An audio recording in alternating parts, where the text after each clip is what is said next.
مولا حسین کربلا میں آئے. کہتے ایک بندہ تھا جس نے تجارت پہ گیا، واپس آیا، کوفے کا رہنے والا، لیکن بزنس میں اس کو بہت لاس ہوا، نقصان ہوا.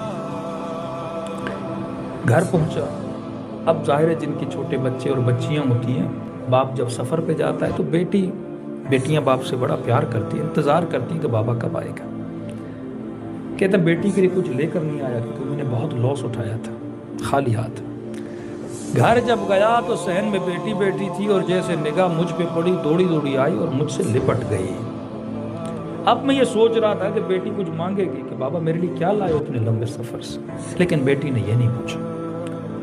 پہلا سوال یہ کیا کہ بابا کوفے کے باہر ایک باغیوں کا لشکر آیا ہے، کیا آپ اس لشکر سے لڑنے گئے کہ نہیں گئے؟ پریشان ہوا، کون سا لشکر، کیسا لشکر؟ بیوی سے کہا کہ کیا کہہ رہی ہے؟ کہ کچھ کما کر لائے ہو؟ کہ نہیں. کہا والی کوفہ نے اعلان کیا ہے کہ جو بھی اس باغی سے لڑنے جائے گا تلوار کے وزن کے برابر اسے سونا دیا جائے گا. جلدی کر، ہاتھ منہ دھو، کھانا کھا اور نکل جا، کچھ پیسے کما کر لا. کہتا گھوڑے پہ سوار ہوا، دوڑتا کوفے کے باہر آیا اور سرزمین کربلا میں پہنچا. کیا دیکھتا ہوں کہ ایک بندہ ہے، بزرگ ہے، اس کے اطراف کو لوگوں نے گھیرا ہوا ہے. کوئی پتھر مارتا ہے، کوئی نیزہ مارتا ہے، کوئی تلوار سے وار کرتا ہے. شاید یہ عصر عاشور کا منظر تھا. اور سب کہہ رہے ہیں کہ یہ باغی ہے، اسے مارو. کہتا میں نے کہا میں پیچھے کیوں رہ جاؤں. میں بھی آگے بڑھا اور ایک پتھر اٹھایا اور اس بھیڑ کو چیرتا ہوا جب آگے بڑھا اور میں نے اس ہستی کو جب پتھر مارنا چاہا تو اس نے اپنی نگاہیں بلند کر کے میری طرف دیکھنا شروع کیا. جب میں نے ان کے چہرے کو دیکھا تو ماتھے پہ سجدے کا نشان تھا، نورانی چہرہ تھا. میں نے کہا کہیں ایسا نہ ہو اس والی کے وجہ سے میں کسی کو تکلیف دے. سب کہہ رہے باغی ہے لیکن اس کے چہرے سے نہیں لگ رہا یہ تو نمازی ہے. میں نے کہا سلام کرتا ہوں، اگر سلام کا جواب دے گا تو سمجھوں گا مسلمان ہے. کہتا میں نے کہا السلام علیکہ ایھا الشیخ الکبیر، اے بوڑھے تجھ پہ میرا سلام ہو.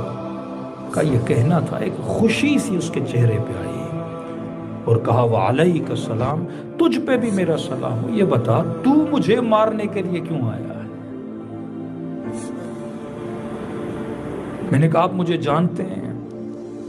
کا خط بھی خود لکھتے ہو، پتھر مارنے کے لیے بھی خود آتے ہو. میں نے کہا میں نے تو آپ کو کوئی خط نہیں لکھا. کہا تو نے حسین کو خط نہیں لکھا تھا؟ اب تصور کرے پوری زندگی ایک بندہ امام زمانہ کا انتظار کرے اور ایک دن جب مولا سے سامنا اور اس کیفیت میں ہو کہ اپنے مولا کو پتھر مارنے کے لیے کھڑا ہو جائے. جیسے کہا جس حسین کو تو نے خط لکھا تھا میں وہی حسین ابن علی ہوں. کا پاؤں سے گویا زمین نکل گئی، جا کر امام کے قدموں میں گرا. میں نے کہا مولا واللہ مجھے نہیں پتا تھا، میں تجارت پہ گیا تھا. اگر پتا ہوتا آپ آئے ہیں اپنی جان آپ پہ نچھاور کر لیتا. تلوار نیام سے نکالی. مولا جب تک زندہ ہوں آپ کو ایک زخم آنے نہیں ہوگا. امام نے کہا جتنا جلدی ہو سکے کربلا سے باہر چلا جا، تیرا نام شہدائے کربلا میں نہیں ہے. میں نے کہا مولا کیسے جاؤں، کلیجہ پارا پارا ہو جائے گا. کہا حکم دے رہا ہوں جتنا جلدی ہو سکے نکل جا. کہا مولا جلدی کیسی؟ کہا بھی آواز دوں گا حل من ناصر ینصرنا، اور اگر آواز کو سنا مدد نہ کی جہنمی بن جاؤ گے. میں نہیں چاہتا، تیرا نام شہداء میں نہیں ہے. مصلحت یہ ہے کہ تو کوفے کا حکم کی تعمیل کرتے ہوئے آگے بڑھتا گیا. چند قدم بڑھا ہی تھا ہوتا ہوا تو پیچھے سے پھر آواز دی ذرا میرے قریب آ. اب کہتا جب امام کے قریب گیا، علماء فرماتے ہیں ہمیں نہیں پتا مولا حسین کی انگلیوں میں انگوٹھیاں کتنی تھی. ایک انگوٹھی کا تو پتا ہے کہ ظالم نے کہا اتر نہیں رہی تھی، میں نے حسین کی انگلی کو کاٹ دیا تھا. شاید دوسری انگوٹھی کہتے ہیں یہ تھی. کسی کا قریب آ کر قریب آیا، امام نے ایک انگوٹھی اتار کے اس کے ہاتھوں پہ رکھی. یہ بیان کر رہا ہوں کہ اہل بیت کتنا تیری نسلوں سے محبت کرتے ہیں. ہاتھوں پہ رکھی کہ مولا یہ کس کے لیے دے رہے ہیں؟ کہ تیرے گھر میں ایک 4 سالہ بچی ہے. جب تو سفر پہ گیا تھا تیری بیٹی نے کہا تھا بابا جب واپس آؤ تو میرے لیے انگوٹھی لے کے آنا. کہ تجھے یاد نہیں پر حسین کو یاد ہے. جب گھر جاؤ تو یہ انگوٹھی اپنی بچی کو دینا اور اتنا کہنا جسے تو مارنے گیا تھا وہ باغی نہیں تھا وہ نمازی تھا.